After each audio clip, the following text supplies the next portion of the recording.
Hello दोस्तों, नमस्ते भाई, गुड इवनिंग। कैसे हैं आप लोग? कैसा महसूस कर रहे हैं? क्या आप लोग ऊर्जावान महसूस कर रहे हैं? आप लोग जवान व्यक्ति हैं, सरकारी नौकरी की तैयारी के लिए यहां पर आए हैं और आपके जीवन का मकसद पब्लिक सर्विस में जाना है, देश की सेवा करनी है और पैसा भी कमाना है, करप्शन को खत्म करना है, देश को डेवलप्ड कंट्री आप बनाना है। यही आपका मकसद है कि नहीं? और अपने माँ बाप का जो है सर गर्व से ऊंचा करना है। अभी सीजीएल 2021 का फाइनल रिजल्ट आ रखा है, तो पढ़ाने के साथ साथ मैं एक चीज में और बिजी हूं कि जो हमारे बहुत सारे स्टूडेंट सिलेक्ट हो चुके हैं, मैं उनसे बात करता हूं, उनकी प्रतिक्रिया लेता हूं, उनकी खुशी में मैं शामिल होता हूं। बच्चे मुझसे मिलने आते हैं, मिठाई लेके आते हैं। कुछ एक स्टूडेंट का हम इंटरव्यू भी कर रहे हैं। तो अभी मैं दो तरह के उसमें वो पढ़ा भी रहे हैं और साथ साथ जब रिजल्ट आता है तो टीचर के लिए बहुत इंपॉर्टेंट खास समय होता है। ठीक है,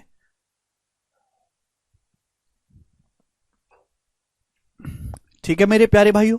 तो जिस तरीके से आपके सीनियर लोग, जैसे आज ही अगर हम बात करें तो ऑल इंडिया टॉपर हमसे मिलने आए थे, आपके सीनियर लोगों ने सिलेक्शन लिया। अगर आप मेहनत से पढ़ोगे, ढंग से पढ़ोगे, डेडिकेशन से पढ़ोगे, आखिर तक पढ़ोगे, तो आप अपना जो है मेरे दोस्तों सिलेक्शन ले सकते हैं। आपकी ड्रीम पोस्ट पे जा सकते हैं, चाहे वो इनकम टैक्स हो, एग्जामिनर हो। कल भी दो लड़कियों का इंटरव्यू हम लेंगे, वो डबल एओ बनी है, असिस्टेंट ऑडिट ऑफिसर। आप जानते हैं assistant audit officer 5400 grade pay की जॉब है। पहले उसमें यूपीएससी के थ्रू सिलेक्शन होता था। वो एक अकेली ऐसी जॉब है जिसका अब एसएससी के थ्रू सिलेक्शन होता है। आप समझ पा रहे हैं कितनी रेप्यूटेड वो जॉब है? आपका एक सिग्नेचर बहुत मायने रखता है डबल एओ में। समझ में आया? ठीक, तो इस तरीके की चीजें चल रही हैं भाई। मजा आ रहा है आप लोगों को पढ़ाने में। वो स्टूडेंट जो सिलेक्ट हुए हैं, कोई कहीं है कोई कहीं है मेरे दोस्त, वो एक साल पहले की मैं बात करूं तो एक साल पहले आप ही की तरह इस बैच में नए स्टूडेंट थे, फ्रेशर थे और बिगिनर थे। उस एक साल वाले बच्चे में और आज के बच्चे में कितना फर्क आ गया। तो अगर आप भी अपने जो है ये टैग लगाना चाहते हैं अपने नाम के आगे, अभी जैसे आपका नाम क्या है, प्रवीण, फिर आपका नाम होगा Praveen income tax inspector, Praveen excise inspector, Praveen working in ministry of external affairs, Praveen as a double AO. अगर आप ये चीज पाना चाहते हैं तो आपको एक साल तक डेडिकेशन से मेहनत करनी होगी। ठीक है, मैं आपको उस वो टीचरों की तरह नहीं पढ़ाऊंगा जो 4-5 महीने में सिलेबस को निपटा दें। और सिलेबस निपटाना क्या, बस उधेड़ दिया, मतलब मेरे प्यारे भाई कि आधे से ज्यादा टाइप को मिस कर दें। जैसे कि आज अनमोल आया जो इस साल के टॉपर हैं, उन्होंने यही बात कही कि सर जो आप पढ़ाते हो उसमें खास बात क्या होती है कि आप समय थोड़ा ज्यादा लेते हो, पर आप कोई टाइप मिस नहीं करते हो। जब टाइप आप मिस नहीं करते तो मुझे अपनी तरफ से कोई रिसर्च नहीं करनी पड़ती। आपने जो पढ़ा दे वो काफी है, मुझे केवल प्रीवियस ईयर के सवाल लगाने, ना बहुत ज्यादा मॉक टेस्ट लगाने की जरूरत। उसने केवल एग्जाम से पहले 10-15 मॉक टेस्ट सॉल्व किए, केवल 10-15 मॉक टेस्ट, फिर भी उसका सिलेक्शन हो गया। क्यों हो गया? कि मैं बैच में सारे टाइप कवर करवाता हूं। जब सारे टाइप कवर करवाता हूं और आप उस पे जाके प्रीवियसर की प्रैक्टिस कर लो, प्रीवियसर की प्रैक्टिस आपको साथ साथ करनी है और केवल आप 2018 से बाद के क्वेश्चंस को सॉल्व करें। 2018 से पहले के क्वेश्चन ना तो मैंने अपनी शीट्स में डाल रखे हैं, अब जो थे वो मैंने हटा दिए हैं, और ना ही मेरे दोस्तों आपको वो प्रैक्टिस करने हैं। 2018 के बाद टीसीएस आपका पेपर बना रही है, जो रतन टाटा जी की कंपनी है और रेप्यूटेड कंपनी, और आगे फ्यूचर में अगले सालों तक कोई भी कंपनी टक्कर में नहीं है जो टीसीएस को रिप्लेस करके आ सके, और वही आपका पेपर बनाएगी। तो 2018 के बाद के आपको क्वेश्चंस जो है प्रैक्टिस करने हैं। अगर आप सीजीएल की तैयारी कर रहे हैं तो पहले आप सीजीएल के क्वेश्चन सॉल्व करिए, और उसके बाद सीएचएसएल, सीपीओ है भी मेरे दोस्तों, सिलेक्शन पोस्ट एमटीएस।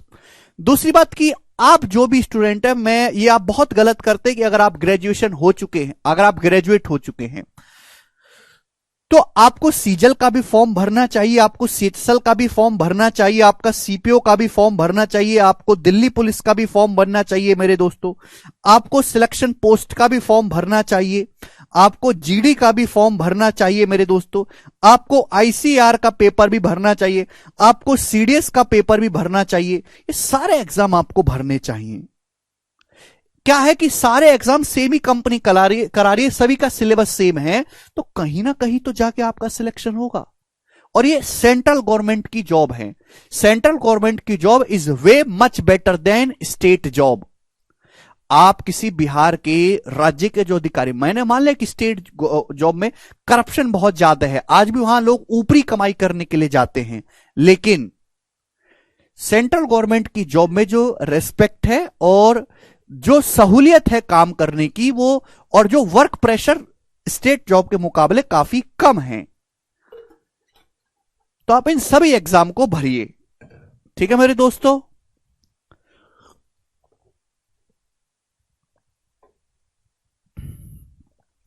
जी, तो हम आज से मेरे दोस्तों अपना चैप्टर शुरू करेंगे। नया चैप्टर है मेरे प्यारे भाई, नंबर सिस्टम। नंबर सिस्टम, ठीक है भाई।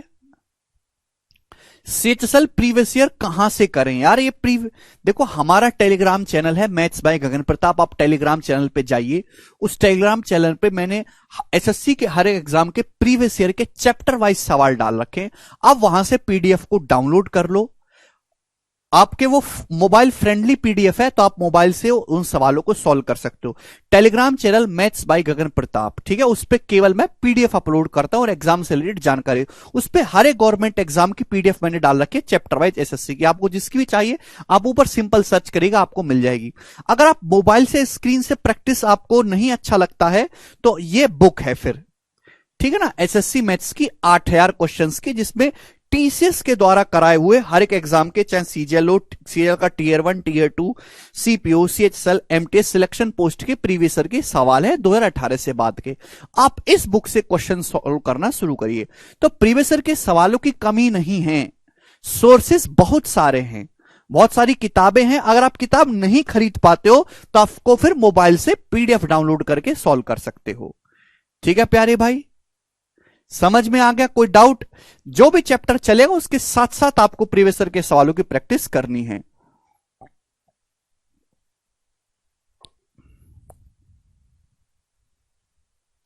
Sir, can we prepare for banking and SSC simultaneously? नहीं, बैंकिंग बिल्कुल एक अलग रास्ता है और एसएससी बिल्कुल एक अलग रास्ता है। हां, आप एक दिन ऐसे धुरंधर जरूर बन जाओगे कि आप बैंकिंग के सवालों को सॉल्व करने लगोगे, लेकिन बैंकिंग के लिए आपको डेडिकेटेड 2 महीने आपको पढ़ना पड़ेगा। अगर आपको बैंकिंग निकालना है 1.5-2 महीने, जिसमें आपको केवल बैंकिंग के बारे में पढ़ना है। हालांकि सिलेबस काफी हद तक मैच करता है। चलिए, तो नंबर सिस्टम से हम अपना जर्नी को शुरू करेंगे मेरे दोस्तों। शुरू से आखिर तक हम पढ़ेंगे, हर एक टाइप को कवर करते हुए, ठीक है भाई। इसके बाद मैं आपको गारंटी देता हूं कि अगर आप प्रीवियस ईयर का कोई मॉक टेस्ट लगाएंगे या कोई फ्रेश मॉक टेस्ट भी आप लगाएंगे दोस्तों, तो आप 99% से ज्यादा क्वेश्चंस को खुद से सॉल्व कर पाएंगे और आप ढंग से पढ़ पाएंगे। यह बैच केवल एमटीएस या यूपी पुलिस या फिर सीएचएसएल या फिर सिलेक्शन पोस्ट या जीडी, ये जो छोटे एग्जाम्स है, केवल उनको टारगेट करके नहीं बनाया गया है। इस बैच में आपको इन सभी एग्जामों के बेसिक को कवर करते हुए, लेकिन मैक्सिमम लेवल जो कि आपका एसएससी सीजीएल, हालांकि 1-2 साल से पेपर आसान आ रहा है, लेकिन हमेशा ऐसा नहीं था, ना ही आगे हमेशा ऐसा होगा। पेपर का लेवल सीजीएल में कभी भी बढ़ सकता है। आप 2017, 18, 19 का पेपर देखो तो आज के पेपर से काफी अच्छा था। 1-2 साल से इजी आ रहा है, लेकिन कभी भी पेपर लेवल ठीक हो सकता है। और सीडीएस यहां तक पढ़ाया जाएगा मेरे दोस्त, समझ में आया? जो बच्चे बिल्कुल बेसिक एग्जाम की तैयारी कर रहे हैं, जीडी जिनमें ना के बराबर गणित आता है, या एमटीएस या सीएचएसएल बहुत इजी है, तो मेरे दोस्तों जब मैं पहली मेंशन कर देता हूं कि सीजीएल मेंस का सवाल है, कठिन सवाल है, वो उनको स्किप कर सकता है। और जिसको बिल्कुल भैया पावरफुल पोस्ट चाहिए, है ना, इंस्पेक्टर बनना है, या आर्मी में सबसे रेप्यूटेड पोस्ट चाहिए, हमारी डिफेंस सर्विसेज में सीडीएस की job much better than any central government job, ठीक है भाई। सीडीएस की अगर आपको जॉब चाहिए मेरे प्यारे बच्चों, तो आपको फिर मैक्सिमम लेवल तक, जहां तक मैं चैप्टर को उठा के लेके जाता हूं वहां तक पढ़ना पड़ेगा। मैं वैसा नहीं कि सीजीएल के नाम पे एमटीएस के सवाल करवा के बैच को खत्म कर दूं। समझ में आया दोस्त? चलेगा। तो शुरुआत करेंगे हम नंबर सिस्टम से। अब मेरे प्यार में सबसे पहले मैं नंबर सिस्टम के वेटेज की बात करता हूं। अभी जितने भी एग्जाम हो रहे हैं सबके प्री में 25 क्वेश्चन आते हैं, सभी के प्री में लगभग 25 क्वेश्चन आते हैं, चाहे सीजीएल हो, सीएचएसएल हो, आपका सीपीओ हो, या सीपीओ में भी हो जाएगा, एमटीएस हो, सभी में, ठीक है दोस्त। तो 25 क्वेश्चन में से मेरे दोस्तों आपको 2 से 4 क्वेश्चन तक आपके नंबर सिस्टम के होते हैं, 2 से 4 क्वेश्चन तक। क्लियर है? आप बोलोगे हां जी सर बिल्कुल सही। ठीक है, अगर हम मेंस की बात करेंगे, सीजल का अगर आप मेंस आप लिखोगे तो उसमें 30 क्वेश्चन होते हैं, तो उस 30 क्वेश्चन में भी 2 से 4 क्वेश्चन आपके मेरे दोस्तों नंबर सिस्टम के रहेंगे। ये नंबर सिस्टम का वेटेज है। बात समझ में आ गई? अच्छा, नंबर सिस्टम केवल एक अकेला चैप्टर नहीं, नंबर सिस्टम एक बहुत बड़ा चैप्टर है। 15 से 20 थोड़ा गलत लिखा हुआ है। नंबर सिस्टम का जो वेटेज है एग्जाम में वो 10 से 15% है, पूरे 10 से 15%। या फिर ये एग्जाम का वेटेज नहीं है मेरे दोस्तों, कुछ और चीजें बताऊंगा अभी। अगर हम एक पूरे सिलेबस को देखें, गणित के पूरे सिलेबस को, सिलेबस हमने आपको इंट्रोडक्शन की वीडियो में बता रखा है कि आपके सिलेबस में कौन कौन से चैप्टर है। तो पूरे सिलेबस का 15 से 20% वेटेज जो है वो नंबर सिस्टम का है। अगर आप किसी किताब को भी देखेंगे तो किताब के 15 से 20% जो पन्ने होंगे उसमें नंबर सिस्टम के बारे में क्वेश्चंस लिखे होंगे। समझ में? सिलेबस को कंप्लीट करने में 7 से 9 महीने तक आपके लगेंगे। ठीक है, क्योंकि मुझे हर एक टाइप कवर करना है। अगर आपको ऊपर ऊपर से पढ़ना है मेरे दोस्तों, अनीता कह रहे हैं कोई ट्रिक बताओ। अनीता, चीज शुरू नहीं हुई, आपको ट्रिक चाहिए। ऐसे स्टूडेंट को मैं बर्बाद विद्यार्थी कहता हूं, जिनका सिलेक्शन से कोई मतलब नहीं है, कंसेप्ट पढ़ने से कोई मतलब नहीं कि ट्रिक चाहिए। अगर आपको केवल ट्रिक चाहिए तो हमारा चैनल है मैथ्स वंडर इन सेकंड्स, आप उस पर जाओ, उस पर ट्रिक ही है। ये छोड़ दो आप, ट्रिक है, एक एक मिनट में मैं ट्रिक ही बताता हूं, आप वो देखते रहो, लेकिन वो काफी नहीं है। ठीक है मेरे प्यारे भाई, पूरे सिलेबस का 15 से 20% जो वेटेज है वो नंबर सिस्टम चैप्टर का है। अब नंबर सिस्टम में मेरे दोस्तों क्या क्या आते हैं वो मैं आपको सिखाऊंगा, ध्यान से सुनिएगा। नंबर सिस्टम में एक तो खुद नंबर सिस्टम हो गया, जिसमें हम पढ़ेंगे मेरे दोस्तों डिविजिबिलिटी रूल, यूनिट डिजिट मेरे दोस्तों, रिमाइंडर थ्योरम, शेषफल में हम पढ़ेंगे, क्लासिफिकेशन ऑफ नंबर्स पढ़ेंगे, है नंबर ऑफ फैक्टर्स, गुणनखंडों की संख्या पढ़ेंगे, नंबर ऑफ जीरोस पढ़ेंगे, एपीजीपी एचपी पढ़ेंगे, arithmetic progression, geometric progression, harmonic progression, और मिसलिनियस क्वेश्चंस करेंगे। ये सब होगा मेरे प्यारे भाई। जो मैं पढ़ाऊंगा मेरे दोस्तों वो आपको चुपचाप मुर्दे की तरह पढ़ना है, मुर्दे की तरह चुपचाप। एक आपको हकीकत की बात बताऊं, जो बच्चा ना जिसको टाइम पास करना होता है, जो पढ़ाई को लेके सीरियस नहीं है, वो 1.5 घंटे की क्लास में 100 कमेंट करता है, 100 कमेंट 1.5 घंटे की क्लास में। और जो मेहनती बच्चा होता है वो 100 दिन की क्लास में 2 कमेंट करता है, जहां उसको वाकई में कोई प्रॉब्लम होती है। कुछ स्टूडेंट ऐसे भी है, कोई भी दिक्कत है हर बात पे कमेंट, हर बात पे कमेंट, कमेंट पे कमेंट, उन पढ़ने से कम कमेंट बाजी पे ज्यादा ध्यान है। ऐसे स्टूडेंट का भला होना नामुमकिन है। आपको एक मुर्दे की तरह रहना है। ठीक है, जब मैं आपसे पूछूं समझ में आ गया, हाँ आ गया सर, आगे बढ़ जाए, हाँ जी सर बढ़ जाइए, कोई डाउट नहीं, कोई डाउट नहीं, बस इतनी आपके अंदर जिंदा सांसें होनी चाहिए, इसके अलावा नहीं, जब तक सिलेबस खत्म ना हो जाए, है ना। क्योंकि आप बहुत ही अशांत व्यक्ति है स्टूडेंट को पढ़ाना आसान काम नहीं है, और स्टूडेंट पढ़ने लायक भी नहीं अगर सही मायने में देखा जाए।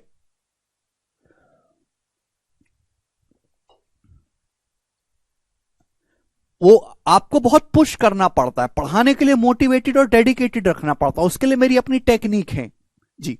सबसे पहले हम नंबर सिस्टम पढ़ेंगे, उसके बाद शर्ट्स, इंडिसेस, घातांक एवं करणी, ये चारों नंबर सिस्टम का हिस्सा है, बट अलग अलग हमने डिवाइड कर रहा है।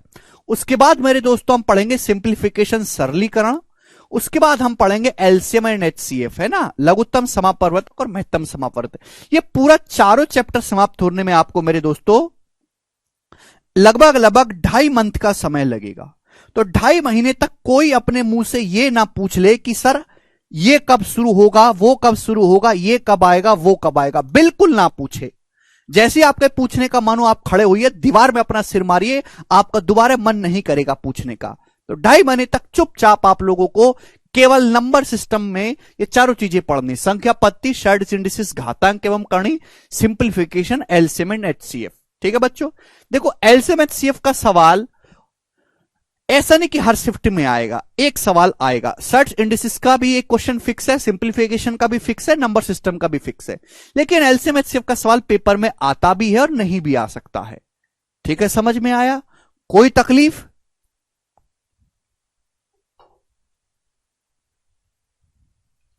चारों टेप ओके। पूरे सिलेबस का मेरे दोस्तों 15 से 20% हिस्सा है पूरे सिलेबस का।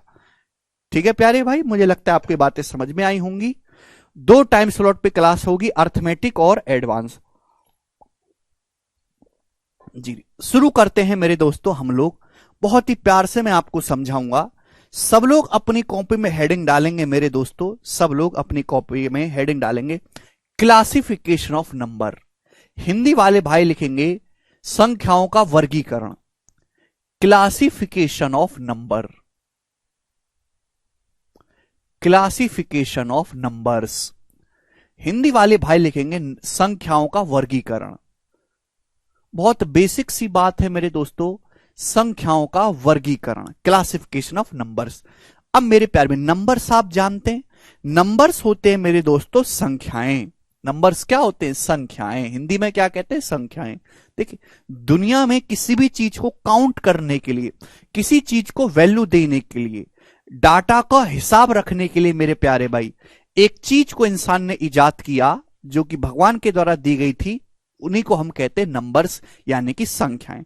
संख्याएं आप अच्छी तरीके से जानते हो, ये सभी संख्याएं हैं मेरे दोस्तों, है ना। 1 2 3 4 5, ये सभी संख्याएं। 0.6 है ना, 0.7, 11/13 है ना, 191/17, ये सभी संख्याएं हैं मेरे दोस्तों।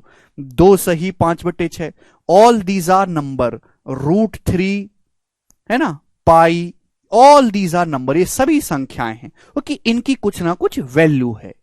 संख्याएं आपको पता है। अब मेरे दोस्तों संख्याओं को 2 तरीके से बांटा गया है, संख्याओं को 2 हिस्सों में बांटा गया है। ये बिल्कुल बेसिक है, इससे नीचे कोई पढ़ाई नहीं होती। अगर किसी को इससे नीचे पढ़ना है, जो आज का लेक्चर नंबर सिस्टम में हो रहा है, तो पढ़ाई गवर्नमेंट जॉब की तैयारी करना छोड़ के वो कृपया स्कूल में एडमिशन ले, और जहां से वो पढ़ा वहां पे एडमिशन ना ले, अच्छे स्कूल में एडमिशन ले, केंद्रीय विद्यालय वगैरह में, ठीक है ना, केवीज में या दिल्ली डीपी, उसमें दिल्ली पब्लिक स्कूल में। ठीक है दोस्त, समझ में आया? आप बोलोगे हाँ जी सर, जहां से वो पढ़ा वहां पे एडमिशन ना ले। अगर किसी को इसमें भी बेसिक चाहिए जो मैं आपको आज के लेक्चर में पढ़ाऊंगा, तो इससे नीचे कोई बेसिक नहीं है, ये नंबर सिस्टम की बिल्कुल रूट और जड़ है। इससे नीचे किसी को पढ़ना है तो स्कूल में जाके एडमिशन ले, जहां से वो पढ़ा वहां पे नहीं, बढ़िया जो हमारे केंद्रीय विद्यालय, भारत के सबसे अच्छे स्कूल है, उनमें जाके। शायद उसमें आपका एडमिशन होगा नहीं, अब आप क्या ही बताएं। देखो, नंबर्स को 2 हिस्सों में बांटा गया है, रियल नंबर्स और इमेजिनरी नंबर्स। वास्तविक संख्याएं और काल्पनिक संख्याएं। रियल नंबर्स और इमेजिनरी नंबर, वास्तविक संख्याएं मेरे दोस्तों और इमेजिनरी नंबर। ये बात सभी को समझ में आ गई? आप बोलोगे हाँ जी सर। वास्तविक संख्याएं मेरे प्यारे भाई क्या होती हैं? वास्तविक संख्याएं, रियल नंबर्स क्या होते हैं प्यारे बच्चों? तो रियल नंबर्स वो नंबर होते हैं, वो नंबर्स, वो संख्याएं, वो नंबर्स जिनको जिनको वो नंबर्स जिनको नंबर लाइन पर डिनोट किया जा सकता है, वो नंबर्स जिनको नंबर लाइन पर डिनोट किया जा सकता है, जिनको नंबर लाइन पर लिखा जा सकता है, नंबर लाइन पर रूपांकित किया जा सकता है, उनको हम नंबर, रियल नंबर, वास्तविक संख्याएं कहते हैं। आप बोलोगे हाँ जी सर, बिल्कुल सही बात कर। नहीं, सीजल से पहले सिलेबस होगा, मैं पहले बता दे रहा हूं, सीजल से पहले सिलेबस बिल्कुल नहीं होगा। आपके सीजल का प्री का पेपर 2 महीने बाद है, और 2 महीने में सिलेबस नहीं पूरा हो पाएगा। सीधा सीधा सुन लीजिए, आप इस एक्सपेक्टेशन के साथ आए कि अगले 2 महीने में सीजल का पेपर, उससे पहले सिलेबस पूरा हो जाएगा, तो बिल्कुल नहीं हो सकता। मैं क्या, आप पूरे भारत में कहीं से भी नहीं हो सकता। अगर आपको 2023 का सीजल की तैयारी करनी थी, तो आपको आज से 6 महीने पहले जागना चाहिए था। आप लेट हो गए, अब आप 2024 वाले की तैयारी करोगे। समझ में आया? 2023 के काफी टाइम बीत चुका है। हाँ, पेपर जरूर दीजिएगा, और पेपर में आप अच्छा खासा स्कोर भी कर लोगे, लेकिन सारी चीजें नहीं हो पाएंगी। तो रियल नंबर, वास्तविक संख्या क्या होते हैं? वो नंबर्स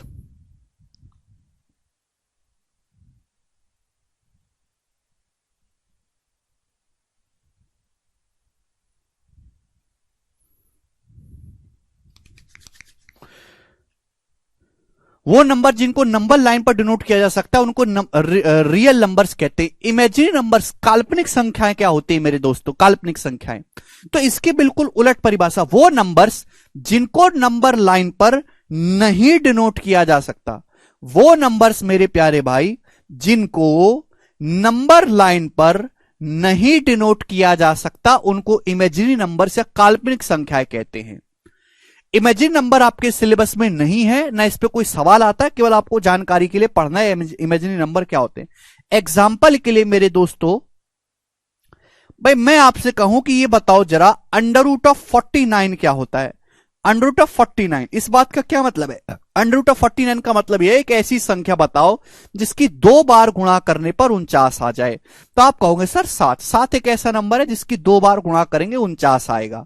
लेकिन मैं आपसे बच्चों ये पूछने लगूं कि अंडर रूट ऑफ -49 क्या होगा, अंडर रूट ऑफ -49 क्या होगा, मैं आपसे ये पूछने लगूं बच्चों, तो आप क्या बताओगे? ऐसी कोई संख्या क्या दुनिया में उपलब्ध है जिसकी 2 बार गुणा करने पर -49 आए? ऐसी कोई संख्या दुनिया में उपलब्ध नहीं है। इसलिए -√49 जो है मेरे दोस्तों एक इमेजिनरी नंबर है। ये -√49 एक काल्पनिक संख्या है मेरे दोस्तों। क्या ऐसी कोई संख्या वास्तव में उपलब्ध है जिसकी 2 बार गुणा करने पर मेरे दोस्तों -49 आ जाए? नहीं है। तो ये एक काल्पनिक संख्या होगी, कोई कल्पनाओं में, हमारे जैसी कल्पनाओं में ऐश्वर्य राय है, ठीक है दोस्त? वैसे ही समझ में आया? आप बोलोगे हां जी सर बिल्कुल सही। तो एक आदमी ने, मानव इंसान ने ऐसे सोच लिया कि अंडर रूट ऑफ -1 का जो अंडर रूट होता है वो आयोटा। सपोज -1 का जो अंडर रूट है आयोटा, आयोटा बोलते हैं IOTA, और उसको आई से डिनोट करते हैं। इंसान ने अपनी मर्जी से माना कि -1 का जो अंडर रूट होता है वो आयोटा होता है। आयोटा एक इमेजिनरी नंबर, एक काल्पनिक संख्या है जो वास्तव में एग्जिस्ट नहीं करती, लेकिन मान लिया गया सपोज कोई संख्या कल्पनाओं में होगी जिसको आयोटा कहा जाएगा। तो 49 का अंडर रूट तो 7 होता है, लेकिन -49 का क्या मतलब है? -1 गुणा 49, 49 का अंडर रूट तो 7 आएगा और -1 का अंडर रूट आयोटा, तो इसकी जो वैल्यू होगी मेरे प्यारे में 7 आयोटा होगी। आप बोलोगे हां जी सर बिल्कुल सही है, मैं एग्जाम्पल ले रहा हूं अपनी मर्जी से, ये कहीं से आया नहीं है। बोलो।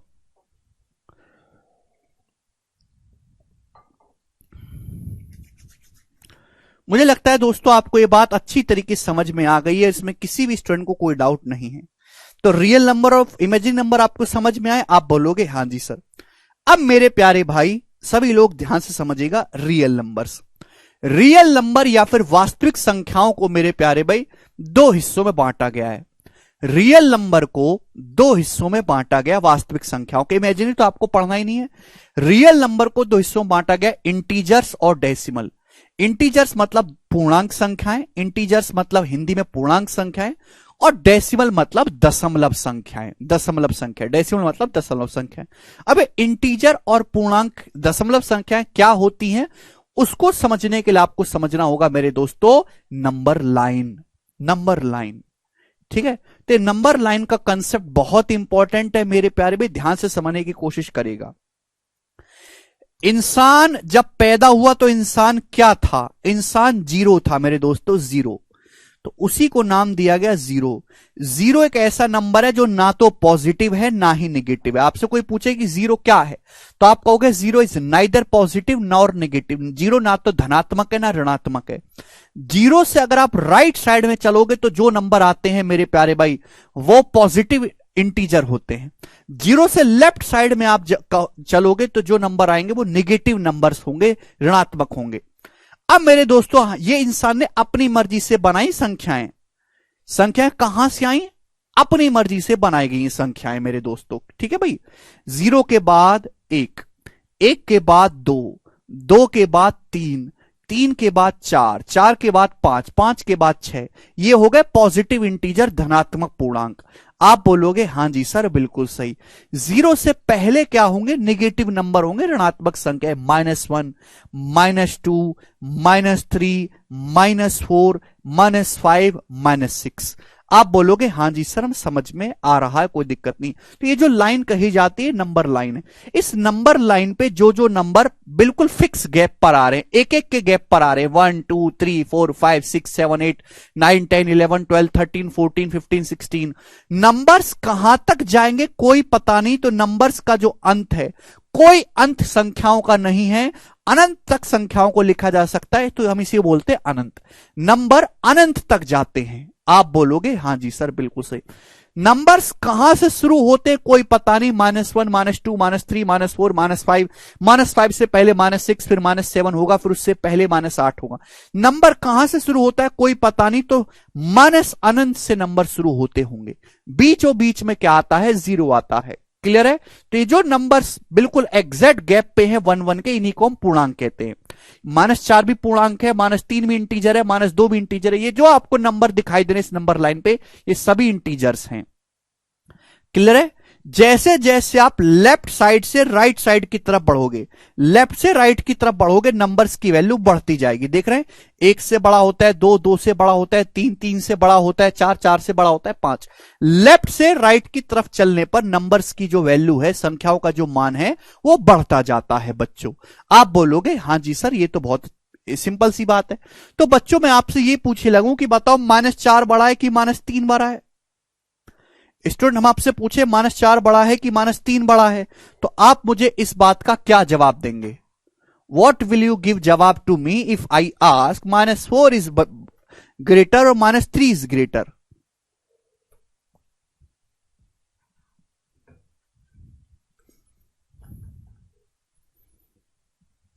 है ना?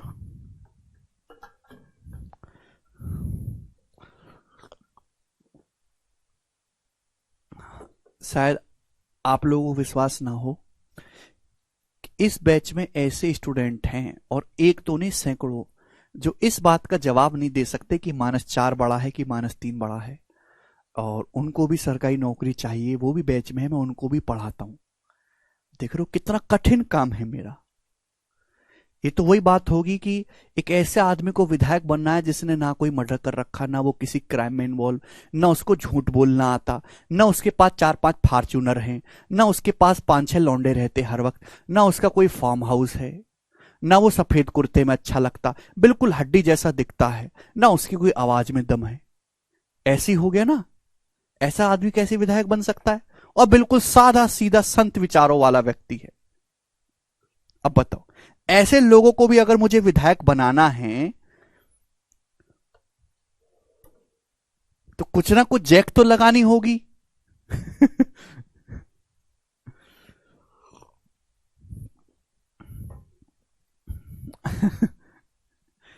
हमने क्या बोला, लेफ्ट साइड से राइट साइड की तरफ आप जाते जाओगे तो नंबर्स बड़े होंगे।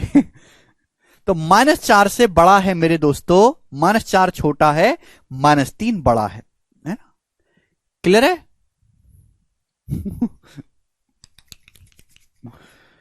तो -3 इज बिग, ये बात सभी लोगों को समझ में आ गई। तो जो भी नंबर्स लिखे जा रहे हैं मेरे प्यारे भाई, सब इंटीजर्स हैं, पूर्णांक। क्लियर है? आप बोलोगे हाँ जी सर बिल्कुल सही, कोई दिक्कत नहीं है मेरे दोस्तों। 0 के बाद के जो नंबर हैं 1 2 3 4 5 6 7 8, इनको हम बोलते हैं बच्चों पॉजिटिव इंटीजर्स। हिंदी वाले भाई लिख सकते हैं धनात्मक पूर्णांक, है ना? आपको ऐसे स्कूल में भी नहीं बताया होगा, मुझे पता है मेरे प्यारे में। पॉजिटिव इंटीजर्स, धनात्मक पूर्णांक। 0 से लेफ्ट साइड में जो नंबर है मेरे दोस्तों, उनको हम बोलते हैं negative integer, -1 -2 -3 -4, that are called negative integers. Hindi वाले भाई लिखेंगे ऋणात्मक पूर्णांक। 0 भी एक इंटीजर है, 0 इज आल्सो एन इंटीजर। 0 भी एक पूर्णांक है, समझ ना कि 0 पूर्णांक नहीं है। 0 एक न्यूट्रल इंटीजर है, जो ना तो पॉजिटिव में आता है ना ही नेगेटिव में आता है, बट है 0 भी इंटीजर ही। तो ये सब नंबर होते हैं नंबर लाइन, इंटीजर्स हम इनको बोलते हैं। अब आप कहोगे सर फिर दशमलव कहां है? तो मैं कहूंगा भाई मेरे, दशमलव जो होते हैं वो इन्हीं के बीच में होते हैं। जो दशमलव जो होता है मेरे प्यारे भाई, वो इन्हीं के बीच में होता है ना भाई? ये तो इक्वल गैप 1 1 के गैप पे आ रहे हैं, इसलिए इनको इंटीजर नाम दे दिया। इनके बीच में भी तो कुछ संख्याएं होंगी मेरे दोस्तों, वो दशमलव में होंगी। जैसे मैं आपसे पूछूं 0.5 कहां पर होगा? 0.5। तो आप कहोगे सर 0.5 जो होगा भाई 0 और 1 के बीच में है, तो 0.5 मेरे दोस्तों यहां होगा। एक सेकेंड, ये मेरे दोस्तों आपका 0.5 होगा। होगा कि नहीं होगा? आप बोलोगे हाँ जी सर, बहुत बढ़िया, मजा आ गया मेरे भाई। मैं आपसे बच्चों पूछूं 3.6 कहां होगा? दुनिया में जितने भी नंबर हैं, सब नंबर इसी लाइन पे लिखे जा सकते हैं। हो चुका अनिमित भाई 3.6। तो देखो 3.6 का क्या मतलब है? 3 प्लस 0.6 का मतलब है बच्चों 6/10। 6 के 10 बराबर टुकड़े करने हैं। तो मेरे दोस्तों 3 से बढ़ा लेना है आपको। ये जो गैप है ये 1 का है मेरे दोस्तों, 1। अब इस 1 के 10 बराबर टुकड़े करो ना, 1 2 3 4 5 6 7 8 9 10।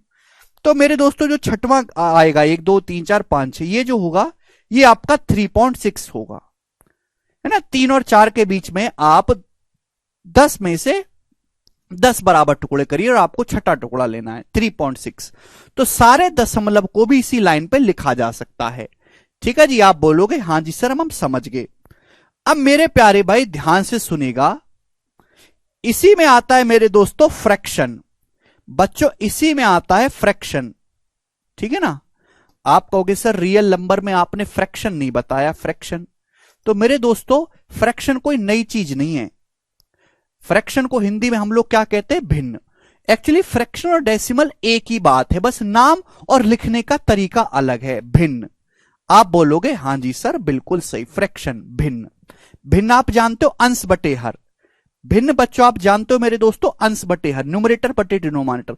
एग्जाम्पल के लिए 7/5, बात समझ में आई। एग्जाम्पल के लिए मेरे दोस्तों 13/19। ये सब क्या है मेरे दोस्तों? ये सब फ्रैक्शन है, भिन्न। समझ में आया? तो 7/5 जो है ये भिन्न है, लेकिन 7 को 5 से भाग करने पर आता कितना है? 1.4 आता है, तो दशमलव है। तो एक तरीके से फ्रैक्शन और डेसिमल एक ही बात है, बस लिखने का नजरिया अलग अलग है। ठीक है प्यारे बच्चों, आप बोलोगे हाँ जी सर। तो जो जितनी भी फ्रैक्शंस होंगी भिन्न होंगी, वो भी इसी पे होंगी। जैसे मैं आपसे कहूं कि बताओ मेरे दोस्तों ये कहां पे आएगा? 5/4। 5/4 ये कहां पे आएगा मेरे दोस्तों? ये बताओ। 5/4 करो। 5/4 कहां पे आएगा? मैं बच्चों आपसे पूछता हूं कि 5/4 कहां पे आएगा? एग्जाम्पल के लिए हम आपसे पूछ लेते हैं। तो 5/4 का क्या मतलब है बच्चों? 5/4 का मतलब यह है कि 5 को जब आप 4 से भाग देंगे तो 1 + 1/4। 1 + 1/4 है ना। 5 को 4 से भाग देंगे तो 1 + 1/4। 4 एकम 4 1 5, 5/4। वो 1 और 2 के बीच आएगा, 2 और 3 के बीच में नहीं आएगा गधे, 1 और 2 के बीच में आएगा। 5/4 का मतलब होता है 1.25। 1 + 1/4 1 से बड़ा होगा।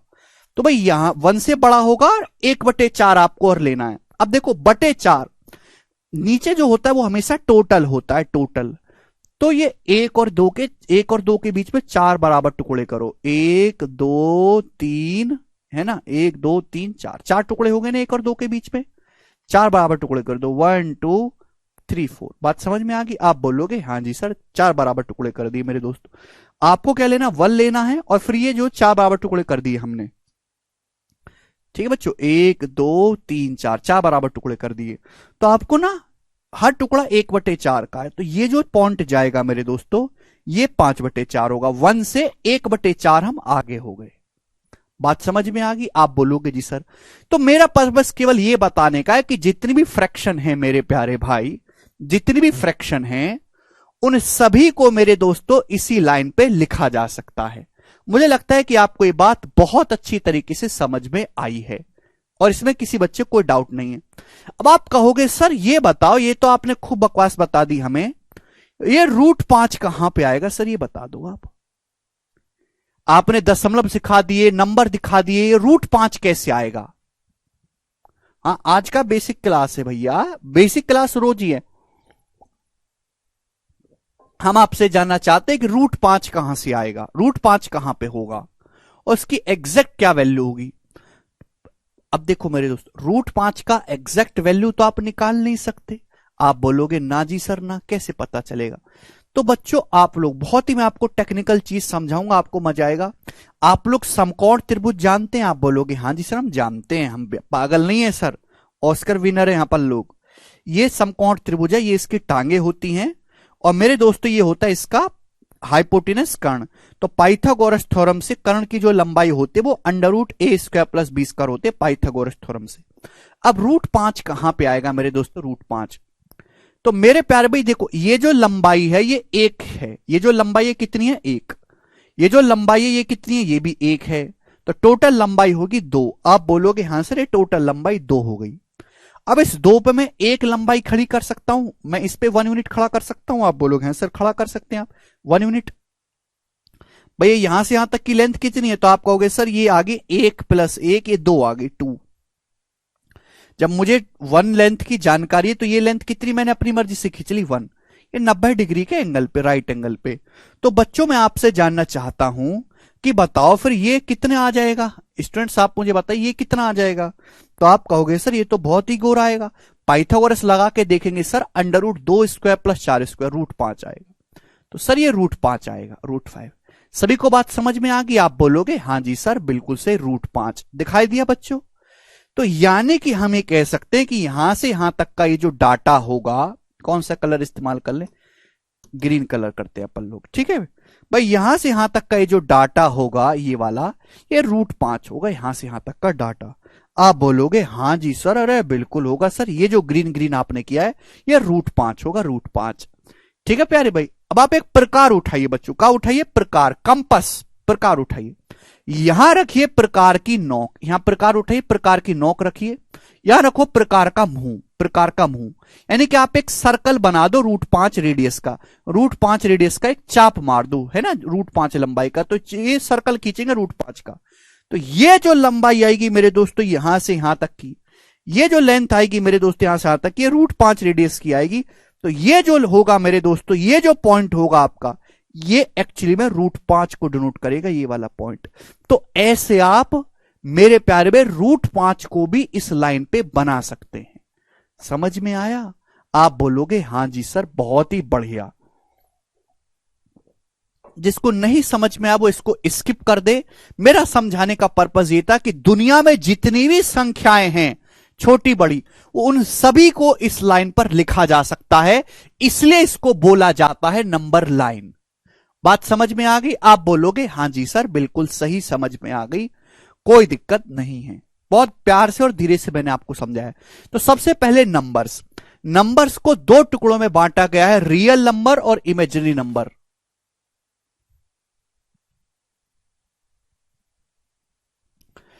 रियल नंबर्स मैंने आपको समझा दी, जिनको नंबर लाइन पे लिखा जा सकता है ना, और इमेजिनरी नंबर को नहीं लिखा जा सकता। रियल नंबर को 3 हिस्सों में बांटा जा सकता है, इंटीजर्स, डेसिमल और फ्रैक्शन। फ्रैक्शन भिन्न को हमने अच्छे से एक्सप्लेन कर दिया आपको क्या होते हैं तीनों और कैसे नंबर लाइन पे आएंगे। अब हम आगे चलते हैं और बहुत ही प्यार से मेरे दोस्तों आप लोग समझिएगा, रैशनल नंबर।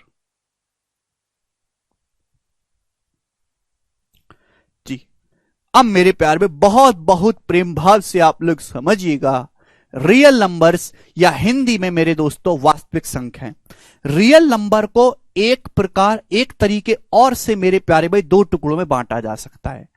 रियल नंबर को एक और तरीकों से वर्गीकृत किया जा सकता है, क्लासिफाई किया जा सकता है, रैशनल नंबर्स और इरेशनल नंबर्स, परिमेय संख्या और अपरिमेय संख्या। कितने बच्चे जानते इस बात को? भाई ये तो है ही, रियल नंबर को 3 हिस्सों में बांटा जा सकता है मेरे प्यारे में, जो आपको दिख रहा है, इंटीजर, फ्रैक्शन और डेसिमल। लेकिन एक और तरीका है मेरे दोस्तों रियल नंबर को क्लासिफाई करने का, रैशनल नंबर और इरेशनल नंबर, परिमेय संख्या और अपरिमेय संख्या। आप बोलोगे हां जी सर बिल्कुल सही, कोई दिक्कत नहीं है। कितने बच्चों को ऑलरेडी पता है परिमेय संख्या और अपरिमेय संख्या, परिमेय संख्या और अपरिमेय संख्या के बारे में बच्चों? तो आप मुझे बताओ परिमेय संख्या क्या होती है? परिमेय संख्या, परिमेय संख्या वो संख्याएं होती हैं जिनको P/Q फॉर्म में लिखा जा सकता है। परिमेय संख्याएं मेरे दोस्तों वो संख्याएं होती हैं जिनको P/Q फॉर्म में लिखा जा सकता है। परिमेय संख्या वो संख्याएं होती हैं मेरे प्यारे भाई जिनको P बाई Q फॉर्म में लिखा जा सकता है? आप बोलोगे हां जी सर। जहां P और Q क्या है मेरे प्यारे भाई? P और Q इंटीजर्स हैं, पूर्णांक है, और ये पॉजिटिव भी हो सकता है मेरे दोस्तों, नेगेटिव पूर्णांक भी हो सकता है, लेकिन ध्यान इस बात का रखिएगा Q is not equal to zero. Q zero नहीं होना चाहिए, कि जीरो से डिवीजन गणित में संभव नहीं है। वो सभी संख्याएं जिनको P बाई Q फॉर्म में लिखा जा सकता है, वो मेरे प्यारे भाई क्या कहलाती हैं? रैशनल नंबर कहलाते हैं, जहां P और Q दोनों ही पूर्णांक होंगे और Q is not equal to zero. Q is not equal to zero. Rational number को पहले एक्सप्लेन कर लेता हूं, एक अलग से पेज बना लेंगे मेरे दोस्तों, अलग से पेज बना लेते हैं रैशनल नंबर्स के लिए।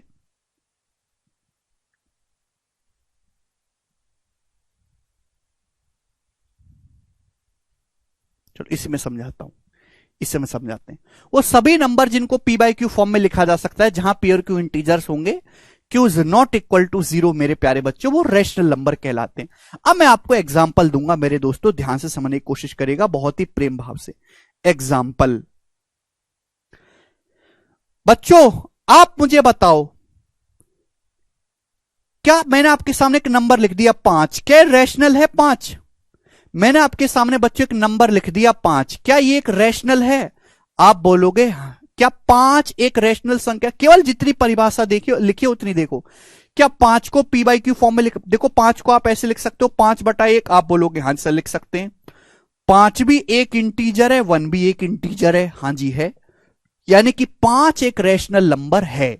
बिल्कुल सही बात। तो बच्चों मैं आपसे पूछूं, क्या -11 एक रैशनल नंबर है? -11 को आप लिख सकते हो -11/1। -11 भी इंटीजर होता है, नेगेटिव इंटीजर, 1 भी इंटीजर है, तो -11 भी रैशनल नंबर है। तो यानी कि दुनिया में जितने भी पूर्णांक हैं, 1 2 3 4 5 6 7 8 9 10 -1 -6 -7, सभी के सभी मेरे दोस्तों क्या है? रैशनल नंबर हैं। आप बोलोगे हां जी सर बिल्कुल सही बात, समझ में आ गई। आगे मेरे दोस्तों मैं आपके सामने और एग्जांपल लूंगा, जैसे कि 13/7। क्या 13/7 रैशनल नंबर है? आप बोलोगे हां जी सर बिल्कुल है। अंश बटे हर है, अंश भी इंटीजर है, हर भी इंटीजर है, ये बिल्कुल रैशनल नंबर होगा। ये तो परिभाषा जिनको P बटे Q फॉर्म में लिखा जा सके और अंश और हर दोनों इंटीजर होने चाहिए। मैं आपके सामने लिखूं मेरे दोस्तों 21/37, क्या ये रैशनल नंबर है? हां जी है। बड़ा छोटा क्या फर्क पड़ता है, अंश भी इंटीजर है, हर भी इंटीजर है, P बाई Q फॉर्म है। मैं आपके सामने लिख दूं मेरे दोस्तों -16/3, क्या रैशनल नंबर है? हां जी बिल्कुल है। -16 एक इंटीजर है, 3 भी एक इंटीजर है, सभी रैशनल नंबर हैं। बात समझ में आई? मैं बच्चों आपके सामने लिखता हूं 22/7, क्या ये रैशनल नंबर है? आप बोलोगे हां जी सर बिल्कुल है 22/7।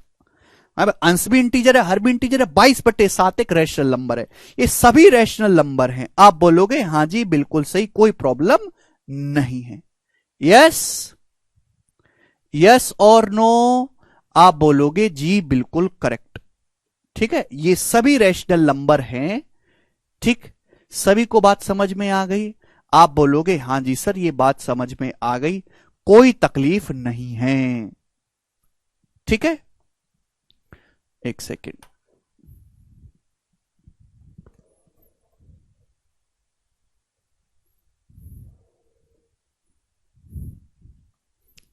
जी बच्चों आगे दोस्तों मैं आपके सामने एग्जांपल लेता हूं, आप मुझे बताओ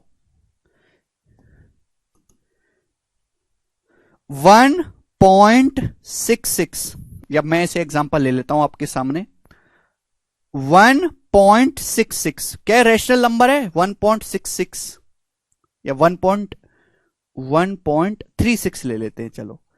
क्या ये रैशनल नंबर है 1.36? मैंने आपके सामने एग्जांपल ले लिया 1.36, क्या ये रैशनल नंबर है? आप बोलोगे सर हां जी बिल्कुल है रैशनल नंबर 1.36 है भाई। 1.36 को अगर आप ध्यान से देखोगे, 2 अंकों बाद दशमलव है, दशमलव हटाएंगे तो 2 जीरो आ जाएंगे, 4 से चला जाएगा मेरे दोस्तों। 4 तिया 12, 4 चौक 16, 34/25, 34/25 लिख सकते हो, 34 भी इंटीजर है, 25 भी इंटीजर है, बिल्कुल। आप बोलोगे हां जी सर 1.36 बिल्कुल है रैशनल नंबर, क्योंकि इसको P बटे Q फॉर्म में लिख सकते हैं। बच्चों मैं आपके सामने लिख देता हूं 0.7777, ये अनंत तक जा रहा है, 0.777777 ये अनंत तक जा रहा है मेरे प्यारे भाई। क्या ये इंटीजर है? 0.777777 अनंत तक जा रहा है बच्चों। क्या ये रैशनल नंबर है? क्या बच्चों रैशनल नंबर है? बताइए। आप अपने मोबाइल का कैलकुलेटर खोलो, कैलकुलेटर में 0.7 को 9 से भाग करके देखो, 7/9 करके देखो कैलकुलेटर में, तो रिजल्ट क्या आएगा? 0.777777 आएगा। यानी कि 0.777 को भी 7/9 में लिखा जा सकता है ना, पी बाई क्यू फॉर्म में लिखा जा सकता है। तो ये भी एक रैशनल नंबर ही है। बहुत सारे बच्चों को ये पता नहीं होगा। क्लियर है? आप बोलोगे हां जी सर, बिल्कुल सही बात समझ में आ गई, इसमें कोई तकलीफ नहीं है। ठीक है प्यारे बच्चों, यस और नो जवाब दीजिएगा। मैं आपसे पूछूं बच्चों, ये बताओ 0.2929292929 क्या ये एक रैशनल नंबर है बच्चों? मैं आपसे पूछता हूं, जवाब दो। आप बोलोगे हां जी सर, ये भी एक रैशनल नंबर ही है। आप अपनी कॉपी में करके देखो। ये कैसे मैं फ्रैक्शन में कन्वर्ट कर रहा हूं वो मैं आपको बाद में सिखाऊंगा। अभी मैं आपको सिखाना चाहता हूं कि ये सभी रैशनल नंबर हैं, वो कि इनमें बार बार रिपीटेशन होता है। वो सभी दशमलव जिनमें एक ही पैटर्न बार बार रिपीट हो, वो सभी दशमलव जिनमें एक ही पैटर्न बार बार रिपीट हो, वो सभी रैशनल नंबर्स होते हैं। 0.2929 को आप लिख सकते हो 29/99। वो कैसे लिख सकते हो मैं आपको बाद में सिखाऊंगा। बस आप अभी ये देखो कि आप लिख सकते हो। आपने क्या मोबाइल में 29 को 99 से भाग करके देखो क्या आ रहा है, तो आप कहोगे सर 0.29292929 आ रहा है, हमें तो मस्त। तो इसको लिखा जा सकता है इस फॉर्म में, p/q फॉर्म, अंश भी इंटीजर हो गया, हर भी इंटीजर हो गया, तो ये भी रैशनल नंबर हो गया। आप बोलोगे हां जी सर, ये भी रैशनल नंबर है। तो ये सभी संख्याएं जो आपके सामने बोर्ड पर लिखी गई हैं ये रैशनल नंबर हैं। आप बोलोगे हां जी सर। इसको और डिटेल में समझने के लिए मैं आपको एक एग्जांपल लेता हूं मेरे प्यारे, भी ध्यान से समझिएगा जी। देखो, जो दशमलव होती है, जो दशमलव संख्याएं जो होती है मेरे प्यारे भाई, वो 3 तरीके की होती हैं। जो दशमलव संख्याएं जो होती हैं मेरे प्यारे भाई, और अच्छे से इसको समझाने के लिए आपको एक बात समझाता हूं। ये मैंने स्लाइड बनवा ली क्योंकि ये अकेला ऐसा चैप्टर है जिसमें मैं बार बार लिखता रहूंगा तो बहुत टाइम वेस्ट होगा, इसलिए स्लाइड बनवा लेंगे, इजी रहेगा। दशमलव संख्याएं जो है उनको 3 तरीके की होती हैं। पहले होते हैं मेरे दोस्तों टर्मिनेटिंग दशमलव। टर्मिनेटिंग दशमलव हिंदी में हम इसको कहते हैं शांत दशमलव। शांत नाम से क्लियर हो रहा है, शांत, थोड़ा सा चलेंगे, थोड़ी सा फिर फुस हो जाएंगे, खत्म हो जाएंगे। एग्जाम्पल के लिए मेरे दोस्तों 2.3, थोड़े से चले 0.3 तक गए फिर खत्म हो गए। तो 2.3 को देखो मेरे दोस्तों, आप लिख सकते हो 23/10। 23/10 आप बोलोगे हां जी सर बिल्कुल सही, 23/10। बात सभी बच्चों को समझ में आ गई? टर्मिनेटिंग मतलब जो थोड़ा सा दशमलव के बाद थोड़ी सी संख्या हो, लिमिटेड, फिर वो बंद हो जाएं। क्लियर है? आप बोलोगे हां सर। जैसे एग्जांपल के लिए मेरे दोस्तों 4.56, 4.56 ये हो जाएगा। अबे इसको भी मेरे दोस्तों लिखा जा सकता है अंश बटे हर फॉर्म में, p/q फॉर्म में। भाई देखो कैसे कन्वर्ट करते हैं, दशमलव के बाद 2 डिजिट हैं, तो आप दशमलव हटाओगे तो नीचे 2 जीरो आएगा, यानी कि 100। 4 से मेरे दोस्तों काटेंगे तो 114/25 हो जाएगा। तो देखो ये हो गया p/q फॉर्म में।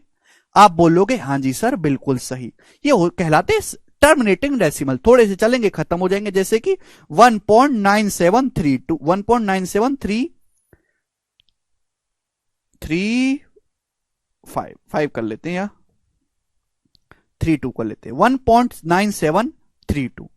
ठीक है प्यारे बच्चे? आप बोलोगे हां जी सर। आप इसको ध्यान से देखोगे तो क्या है, 19732 दशमलव के बाद 4 डिजिट है, तो उसको किससे भाग देना होगा? 10,000 से, है ना?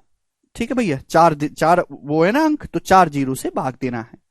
तो यानी कि मेरे प्यार में दुनिया में जितने भी टर्मिनेटिंग डेसिमल हैं, शांत दशमलव हैं, उन सभी को p/q फॉर्म में लिखा जा सकता है। यानी कि मेरे प्यारे भाई वो सब क्या हैं? वो सब रैशनल नंबर्स होते हैं। आप बोलोगे हां जी सर बिल्कुल सही। ठीक है, किसी बच्चे को कोई डाउट? शांत दशमलव सभी को समझ में आ गया। Terminating decimal, all terminating decimal are rational numbers. Now अब आ जाता है non terminating but repeating decimal. क्या मतलब है? नॉन टर्मिनेटिंग मतलब अशांत, जो कभी शांत ना हो, वो दशमलव जो कभी खत्म ना हो अनंत तक भी, लेकिन बार बार एक ही चीज को रिपीट करे, बार बार एक ही पैटर्न को रिपीट करे। ऐसा नहीं कि कभी कुछ हो रहा है कभी कुछ हो रहा है। क्लियर? उनको कहा जाता है नॉन टर्मिनेटिंग, अशांत है लेकिन पुनरावर्ती दशमलव है, एक ही जैसे पैटर्न को बार बार शो कर रहा है। एग्जाम्पल के लिए पॉइंट 6 अनंत तक यही पॉइंट 6 चल रहा है। ऐसा नहीं कि कभी 6 को हटा के 7 आ गया, नहीं, गलत बात। समझ में आया? आप बोलोगे जी सर बिल्कुल सही, समझ पाया। तो पॉइंट 6 को अगर आप ध्यान से देखोगे तो आप इसको लिख सकते हो बार बार एक ही डिजिट, इसको हम बोलते हैं पॉइंट 6 बार। 6 को ऊपर ऐसे बार का साइन लगाते हैं, पॉइंट 6 बार बार बार बार आ रहा है, 6 बार बार बार आ रहा है। तो आप इसको लिख सकते हो मेरे दोस्तों 6/9, बार हटाओगे 9 से भाग करते हैं, 6/9 का मतलब बच्चों 2/3, 2/3। आप बोलोगे हां जी सर बिल्कुल सही। तो इसको भी आप p/q फॉर्म में लिख सकते हैं, आप इसको भी फ्रैक्शन की फॉर्म में लिख सकते हैं। यस और नो?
जयदीप सर का फोन था, गोवा घूमने गए हैं। मतलब गोवा भी कोई अकेले घूमने की चीज है? पर जैसे जयदीप सर की बाहर की खूबसूरती, मुझे लगता नहीं कि ऐसा आदमी गोवा अकेले जाता होगा, हैं?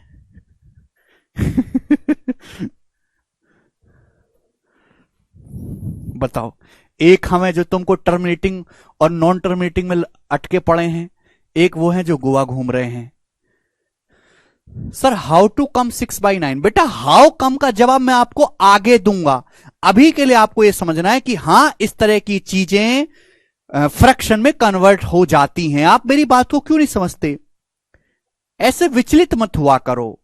आपको जो चीज नहीं समझ, जितना मैं अभी आपको समझा रहा हूं केवल आप उतना समझो, बाकी की चीजें क्या वो है वो आपको टाइम आने पे पता चलेंगी। ये अभी इसके समझाने में लग जाऊंगा कि कैसे हुआ, तो फिर मैं ये कैसे समझाऊंगा कि नॉन टर्मिनेटिंग डेसिमल क्या होता है। अभी मेरा पर्पज है कि नॉन टर्मिनेटिंग रिपीटिंग डेसिमल क्या होता है, ये नहीं कि कैसे कन्वर्ट किया जाता है, वो बाद की चीज है, वो सिंप्लीफिकेशन में पढ़ाऊंगा।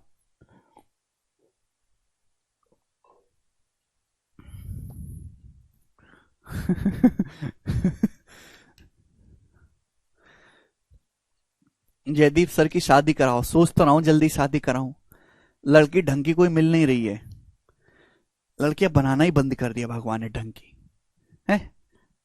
चलो हटाओ, ये बताओ, जब से लड़कियां रील बनाने लगी हैं, ये बताइएगा मेरे दोस्त, यहां तक बात समझ में आई? कोनो दिक्कत नहीं, कोनो परेशानी नहीं?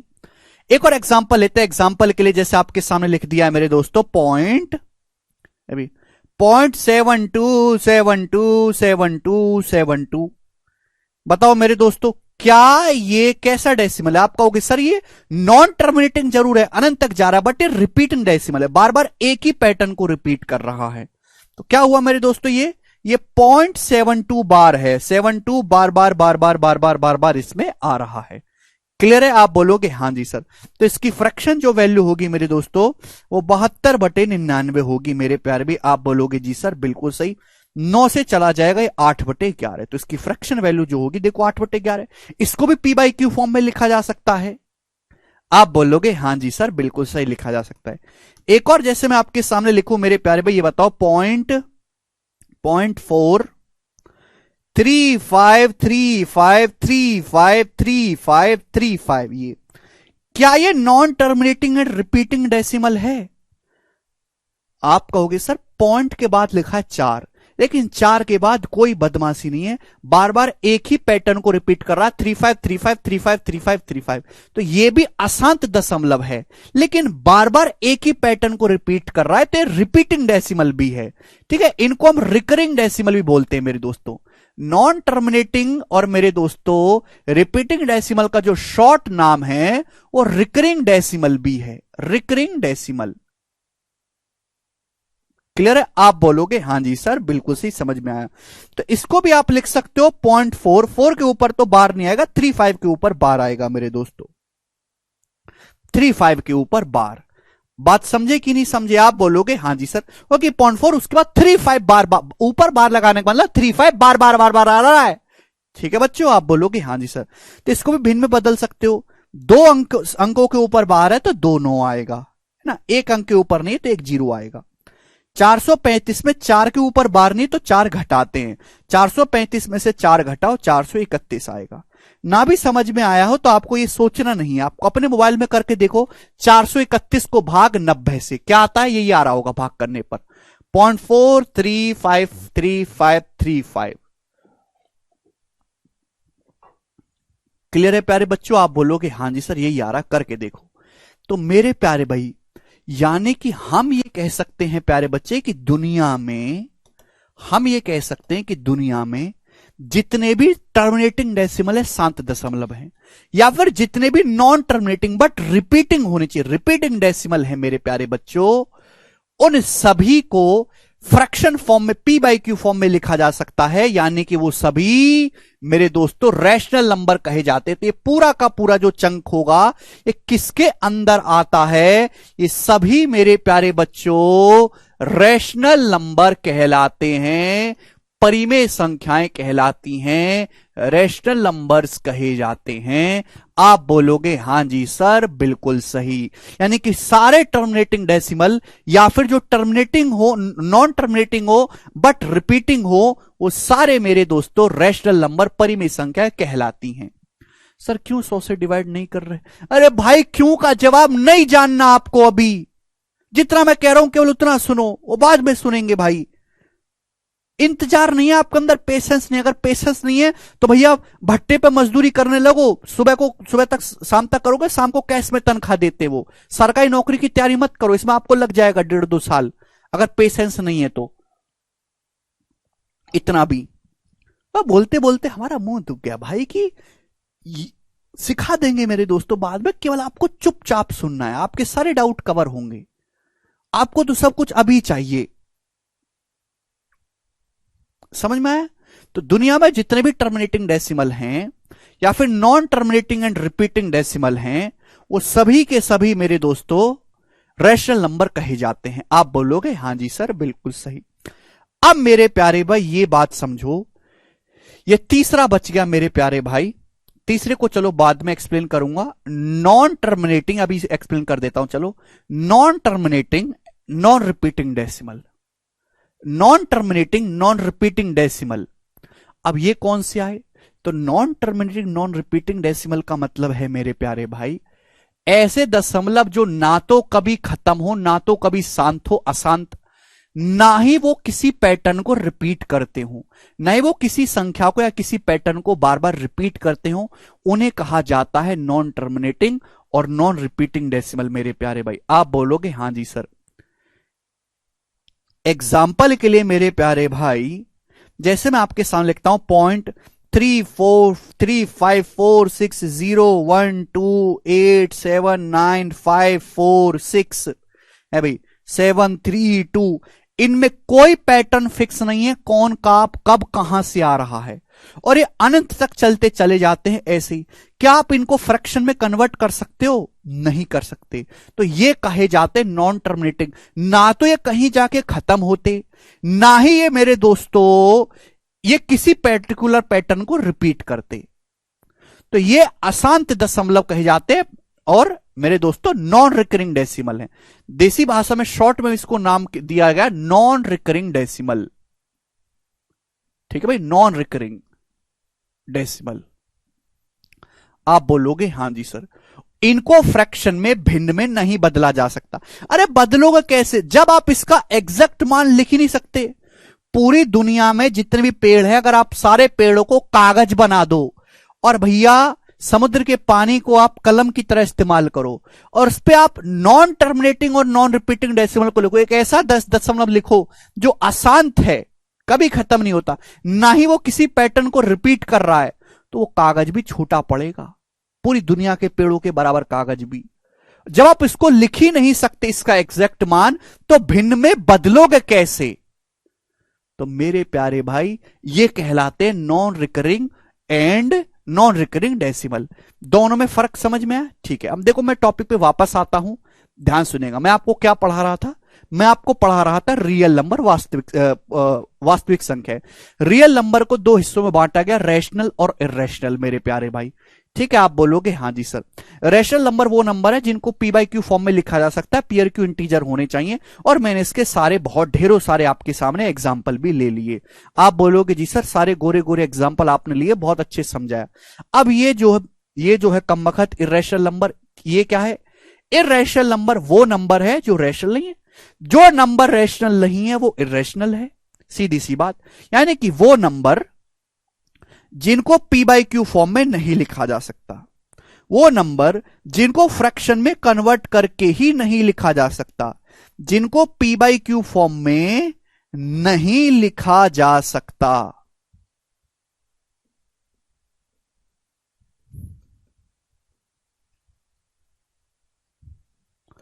वो नंबर जिनको पी बटा क्यू रूप में बदल के लिखा ही नहीं जा सकता, उनको हम कहते हैं इर्रेशनल नंबर मेरे दोस्तों, या फिर अपरिमेय संख्याएं हम उनको कहते हैं।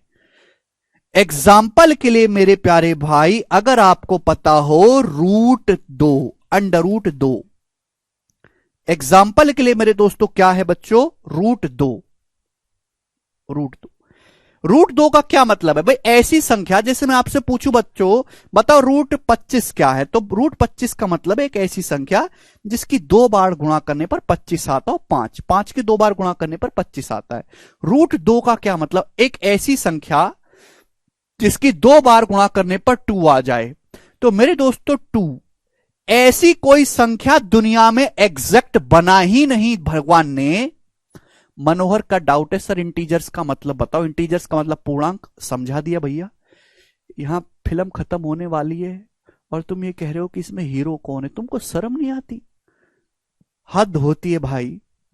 √2 मेरे प्यारे बच्चों, √2 ऐसी कोई संख्या दुनिया में है जिसका 2 बार गुणा करने पर 2 आ जाए? ऐसी कोई संख्या दुनिया में है ही नहीं मेरे प्यारे भाई। 2, क्योंकि 2 का जो मान है, 2 का √2 की एप्रक्स वैल्यू, √2 का एग्जैक्ट मान निकाला ही नहीं जा सकता। √2 का एग्जैक्ट मान लिखा ही नहीं जा सकता। √2 का केवल आप लगभग मान निकाल सकते हो, जो कि होगा 1.414, और ये अनंत तक चलता चला जाएगा। ना तो ये किसी पैटर्न को रिपीट करेगा, ना ही मेरे दोस्तों ना तो ये कभी खत्म होगा दशमलव, ना ही ये किसी पर्टिकुलर पैटर्न को रिपीट करेगा मेरे प्यारे भाई। आप समझे? तो इस वजह से मेरे प्यारे भाई जितने भी इर्रेशनल नंबर दुनिया में हैं वो सारे के सारे non terminating, non repeating decimal होते हैं। बात समझ में आई? इर्रेशनल नंबर कोई नई चीज नहीं है। Non terminating, non repeating decimal ही इर्रेशनल नंबर, अपरिमेय संख्याएं कहते हैं, जिनका एग्जैक्ट मान मेरे प्यारे भाई निकाला ही नहीं जा सकता। जैसे कि रूट दो की एग्जैक्ट वैल्यू निकाली नहीं जा सकती, अप्रोक्स वैल्यू निकाल सकते हैं। रूट थ्री का जो मान होता है, अगर आप रूट थ्री कंप्यूटर में डालेंगे कि रूट थ्री का मान बताओ, तो 1.732 डॉट डॉट डॉट डॉट आएगा। ना तो ये कभी दशमलव समाप्त होगा, ना ही किसी पर्टिकुलर पैटर्न को रिपीट करेगा। ये सभी नंबर जो है मेरे दोस्तों वो इरेशनल नंबर हैं, अपरिमेय संख्या है। आप बोलोगे जी सर, सब बच्चों के मन में डाउट होगा, सर पाई क्या है, व्हाट इज पाई? तो पाई भी बच्चों एक इरेशनल नंबर है, पाई भी एक अपरिमेय संख्या है, पाई भी नॉन टर्मिनेटिंग। ठीक कर लेना इसको, नॉन टर्मिनेटिंग। पाई भी एक इरेशनल नंबर है, एक अपरिमेय संख्या है मेरे दोस्तों। ठीक है, ध्यान से सुनेगा, यहां पे समझाता हूं। नॉन टर्मिनेटिंग, सॉरी यहां पे नहीं समझाऊंगा, यहां पे। ठीक है प्यारे बच्चों, अगर हम बात करें, पहली बात तो पाई का जो मान है वो 22/7 नहीं होता। पाई की जो वैल्यू है वो 22/7, आपके मन में आता हो कि 22/7 और पाई एक ही बात है, नहीं। पाई का मान 22/7 नहीं होता। पाई का एप्रोक्स मान, लगभग मान 22/7 होता है, लगभग मान 22/7 या फिर 3.4। एग्जैक्ट वैल्यू पाई की मेरे दोस्तों 22/7 नहीं होती। पाई की जो वैल्यू है मेरे दोस्तों, पाई एक बहुत मैजिकल नंबर है। पाई की वैल्यू अगर आप निकालोगे तो 3.1416 करके दशमलव के 5 लाख अंकों तक खोजी जा चुकी है और अभी तक सर्च जारी है पाई का मान क्या होता है मेरे दोस्तों। यानी कि पाई एक ऐसी संख्या है, लगभग इसका मान 22/7 होता है, 3.14 होता है, लेकिन पाई की एग्जैक्ट वैल्यू 22/7 नहीं होती। पाई का एप्रोक्स वैल्यू 22/7 है, तो 22/7 रैशनल नंबर है, लेकिन पाई मेरे दोस्तों रैशनल नंबर नहीं है। पाई एक इरेशनल नंबर है। पाई का लगभग मान 3.14 होता है, एग्जैक्ट नहीं होता। अरे भाई, जैसे हमारे मोटा भाई हैं अमित शाह जी, वो लगभग प्राइम मिनिस्टर हैं, प्राइम मिनिस्टर तो नहीं है, लगभग हैं, उनकी चलती है मोदी जी से भी ज्यादा पार्टी में। वैसे ही मेरे दोस्तों हम ये कहना चाहते हैं कि पाई जो है मेरे प्यारे बच्चों एक इरेशनल नंबर है, वो कि पाई का जो मान, यार इसमें ना समझने वाली कौन सी बात है, आप मुझे बताओ।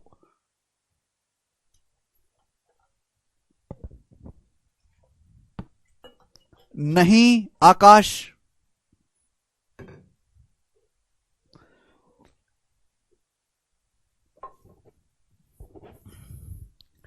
मैंने बस आपको एक छोटी छोटी सी बातें बताई कि पाई का मान 22/7, पाई का एग्जैक्ट मान 22/7 नहीं होता।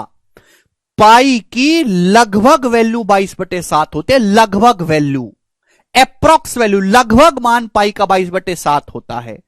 ठीक है भाई, जिसको हम 3.14 कहते हैं। अगर मैं आपसे कहूं 22/7 क्या है, तो आप कहोगे सर 22/7 जो है एक रैशनल नंबर है, क्योंकि 22 क्या है, रैशनल नंबर की परिभाषा क्या है, एक ऐसी संख्या जिसको अंश बटे हर में लिखा जा सके, पी भी इंटीजर हो, क्यू भी इंटीजर हो। लेकिन हम आपसे पूछे पाई क्या है, तो पाई अलग चीज है, 22/7 अलग चीज है। वो केवल सवालों में कैलकुलेशन करने के लिए पाई का लगभग मान अब इस्तेमाल कर लेते हैं पाई। तो पाई अगर आपसे कोई पूछे तो आप कहोगे सर इरेशनल नंबर है, अपरिमेय संख्या है। पाई और 22/7 एक नहीं है, दोनों अलग अलग चीजें हैं। बात समझ में आई? आप बोलोगे हां जी सर, कि पाई की एग्जैक्ट वैल्यू निकाली ही नहीं जा सकती, वो 3.1416 और दशमलव के 5 लाख अंकों तक चलती जा रही है। समझ में आया? आप बोलोगे हां जी सर समझ में आया।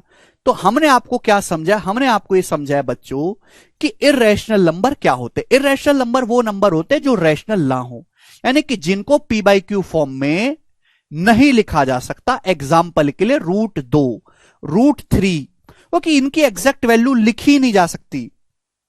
एग्जैक्ट मान, ये भी एक पॉइंट है कि इरेशनल नंबर का एग्जैक्ट मान निकालना संभव नहीं है। You can't find exact value of irrational number.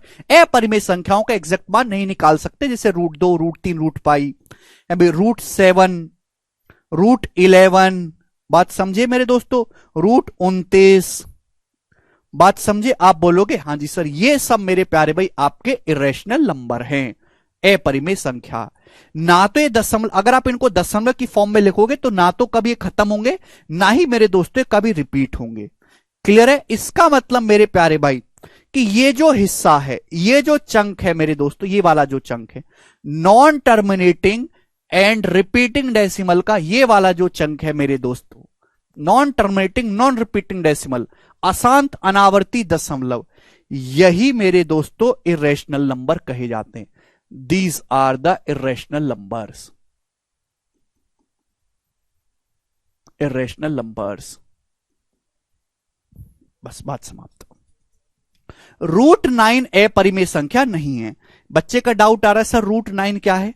तो √9 इज नॉट एन इरेशनल। √9 का मतलब क्या होता है? 3 को लिख सकते हो 3/1, तो इरेशनल हो गया भाई। √9 तो रेशनल हो गया।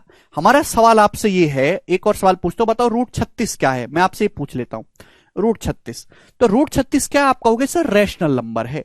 36 को क्या लिखा जा सकता है? 36 का मतलब होता है 6, √36 मतलब 6, 6/1, 6/1 मेरे प्यारे भाई रेशनल है। दुनिया में जितने भी इंटीजर हैं सारे के सारे रेशनल हैं। आप बोलोगे हाँ जी सर बिल्कुल सही। बच्चों मैं आपसे पूछूं कि बताओ √2 + 3 क्या है? बच्चों मैं आपसे पूछता हूं √2 + 3 कैसा नंबर है? स्टूडेंट हम आपसे पूछते हैं √2 + 3 कैसा नंबर है?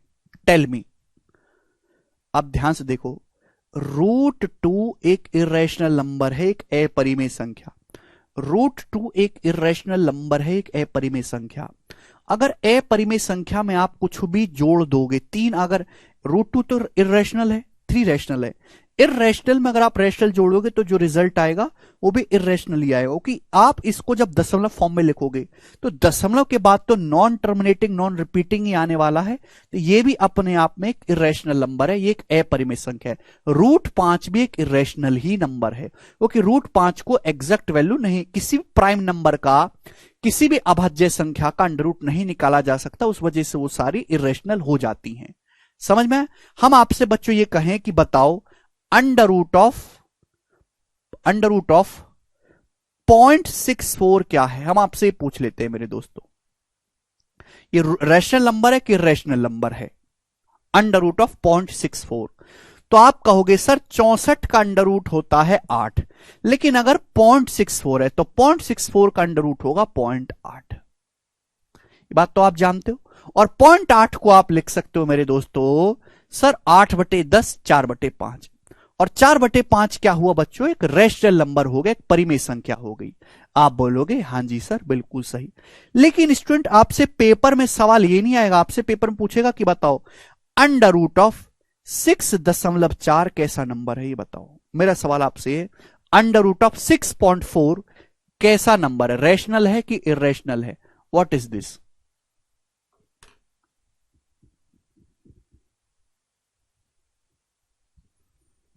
भाई जिस संख्या का अंडर रूट आसानी से निकल गया है, भाई जिस संख्या की एग्जैक्ट, यार तुम क्यों नहीं समझते भाई, क्या हो गया तुमको? जिस संख्या को P/Q फॉर्म में लिखा जा सके अंश बटे हर में, वो रेशनल। जिसको ना लिखा जा सके वो इरेशनल, अपरिमेय। ये बताओ जरा।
जो बच्चे जवाब दे रहे हैं रेशनल नंबर, जो बच्चे सवाल का जवाब रेशनल नंबर दे रहे हैं, भाई उनको ये तो पता होगा अगर रैशनल नंबर है तो जाहिर सी बात है इसकी अप्रोक्स वैल्यू, इसकी एग्जैक्ट वैल्यू आप निकाल सकते हो। तब मुझे इसका मान ही निकाल के बता दो कि रूट 6.4 है क्या? कुछ नहीं। ऐसी कोई संख्या दुनिया में नहीं है जिनकी 2 बार गुणा करने पर 6.4 आ जाए। ये एक इर्रेशनल नंबर है, ये एक अपरिमेय संख्या है मेरे दोस्तों। This is called irrational number. मैं आपसे पूछूं, बताओ क्यूब रूट ऑफ 125 क्या है? मैं आपसे पूछ लगू क्यूब रूट ऑफ 125 क्या है? जवाब दीजिएगा, करो। क्यूब रूट ऑफ 125 क्या है? हम आपसे ये पूछने लगे, बताना। तो आप कहोगे सर 125 का क्यूब रूट तो होता है 5 25 25 5 125 5। 5 को लिखा जा सकता है 5/1, ये तो रैशनल नंबर हो गया। तो क्यूब रूट ऑफ 125 तो रैशनल नंबर है। लेकिन आपसे ये पूछ लेंगे कि बताओ क्यूब रूट ऑफ 100 क्या है? तो जरा आप मुझे जवाब दीजिएगा, क्यूब रूट ऑफ 100 बता सकते हैं क्या आप?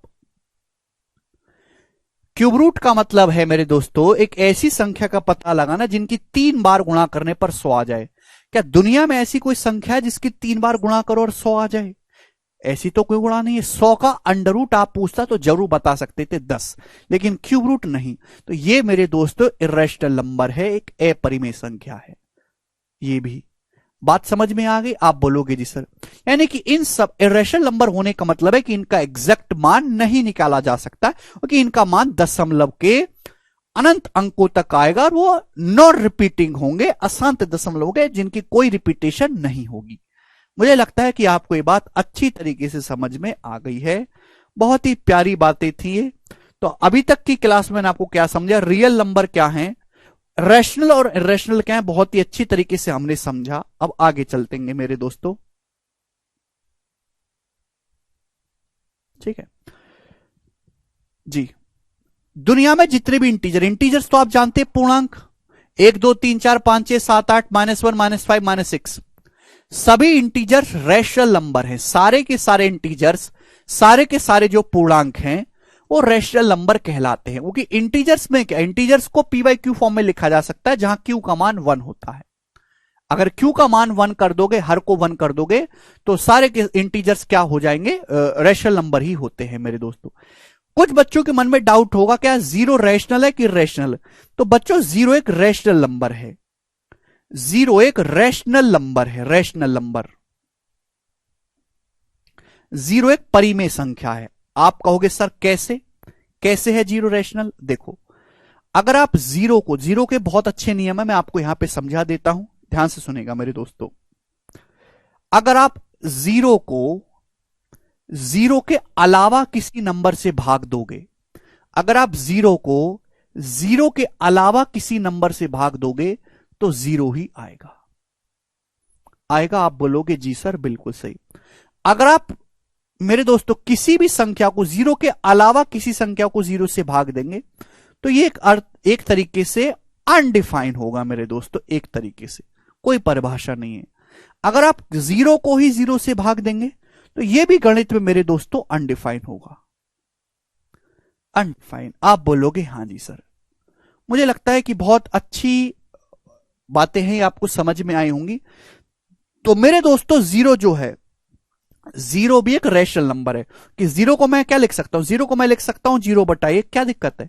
0 को 1 से भाग दे लो 0 ही आता है। 0/2 लिख सकता हूं, 0/3 लिख सकता हूं, 0 को 3 से भाग दो 0 ही आता है। 0 भी इंटीजर होता है, 3 भी इंटीजर होता है, तो क्या बन गया, रैशनल बन गया। तो मेरे प्यारे भाई 0 एक रैशनल नंबर है, लेकिन 0 ना पॉजिटिव है ना ही निगेटिव है। आप बोलोगे हां जी सर बिल्कुल सही। 0 से छोटे जो नंबर हैं उनको कहा जाता है नेगेटिव इंटीजर्स मेरे प्यारे भाई, ऋणात्मक पूर्णांक। क्लियर है? 0 के ये नेगेटिव इंटीजर्स जो 0 से छोटे हैं, है ना, 0 से लेफ्ट साइड में, इनके अलावा जो कुछ हैं वो कहे जाते हैं non negative integers. Non negative, non negative, negative नहीं, जैसे 0 भी नॉन नेगेटिव इंटीजर है क्योंकि 0 नेगेटिव नहीं होता, तो ये कहलाते हैं non negative integers. Negative integers मेरे प्यारे भाई ये नॉन नेगेटिव इंटीजर जिनमें नेगेटिव का साइन ना हो। ये जो नॉन नेगेटिव इंटीजर है 0 से शुरू होते, 0 1 2 3 4 5 6 7 8 9 10, इनको एक छोटा नाम दे दिया गया होल नंबर्स। क्या कहते हैं बच्चों? इनको होल नंबर्स कहते हैं, पूर्ण संख्याएं। क्या कहलाते हैं बच्चों? पूर्ण संख्या है। आप बोलोगे हां जी सर। 0 1 2 3 4 5 6 7 8 9 10 क्या होती है? पूर्ण संख्याएं होती है मेरे दोस्तों, 0 से शुरू होती हैं। क्लियर है?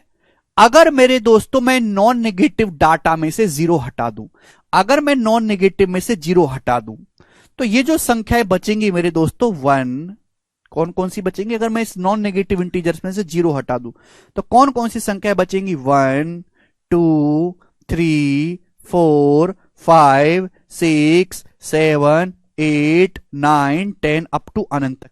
इनको कहते हैं बच्चों हम नेचुरल नंबर्स, प्राकृतिक संख्याएं। क्या कहते हैं स्टूडेंट अपन लोग इनको? Natural numbers. हिंदी में हम इनको कहते हैं प्राकृतिक संख्याएं, प्राकृतिक संख्याएं। या फिर मेरे प्यारे में हम इनको कहते हैं पॉजिटिव इंटीजर्स। क्या कहते हैं मेरे दोस्तों? Positive integers, natural numbers. ये सारे के सारे क्या? धनात्मक इंटीजर है, पॉजिटिव इंटीजर्स, धनात्मक पूर्णांक, धनात्मक पूर्णांक। अगर होल नंबर के सेट में से 0 आप निकाल दो तो जो बचेगा वो नेचुरल नंबर्स कहे जाते, प्राकृतिक संख्याएं। तो 0 नेचुरल नंबर नहीं होता बच्चों, 0 एक होल नंबर होता है। यानी कि मेरे प्यारे भाई सभी को बात समझ में आ गई? आप बोलोगे हां जी सर समझ में आ गई है, कोई तकलीफ नहीं है।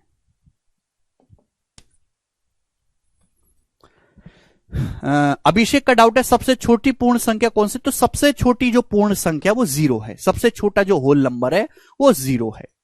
ठीक है, तो सभी को समझ में आ गया। यानी कि इंटीजर्स 3 टाइप के होते हैं, एक तो नेगेटिव इंटीजर्स, एक 0 जो ना नेगेटिव है ना पॉजिटिव है, और तीसरा पॉजिटिव इंटीजर्स। पॉजिटिव इंटीजर्स को हम नेचुरल नंबर कहते हैं। ठीक है ना? ये जो सेट है नॉन नेगेटिव इंटीजर्स का 0 से लेकर अनंत तक, इनको हम होल नंबर्स कहते हैं। ठीक है, मुझे लगता है आप सभी लोगों को बात, अंडर रूट ऑफ -1 एक इमेजिनरी नंबर, एक काल्पनिक संख्या, मैंने समझा दिया बेटा आपको। -1 का अंडर रूट इमेजिनरी है। 1 क्या है? 1 एक नेचुरल नंबर है, दिख तो रहा है 1 एक नेचुरल नंबर है, 1 एक होल नंबर है। ठीक है भाई, चलेगा। तो ये था बच्चों आज का लेक्चर, जिसको हम यहीं पे समाप्त करते हैं। बहुत बेसिक बेसिक मामूली सी बातें मैंने आपको समझाई। ठीक है, 1 सबसे छोटा नेचुरल नंबर है, सबसे छोटा पॉजिटिव इंटीजर है, वो तो साफ साफ दिखाई दे रहा है, ये तो आप खुद से सोच सकते हो आप। क्लियर है? कल की क्लास में हम इसी से आगे कंटिन्यू करेंगे। इस पे सवाल डायरेक्ट नहीं पूछा जाता है, पर जितने भी क्वेश्चन बनते हैं वो हम कल करेंगे, और कल क्लासिफिकेशन ऑफ नंबर्स को, इसके आगे की चीजें मैं डिटेल में आपको समझाऊंगा। ठीक है दोस्त, आज इतना ही छोड़ते हैं। घर से कल रिवाइज करके आइएगा, जब भी आप अगली क्लास में आए तो पुराना पढ़ के जरूर आए। ठीक है प्यारे बच्चों, चलिए दोस्तों बाय, कोई तकलीफ नहीं।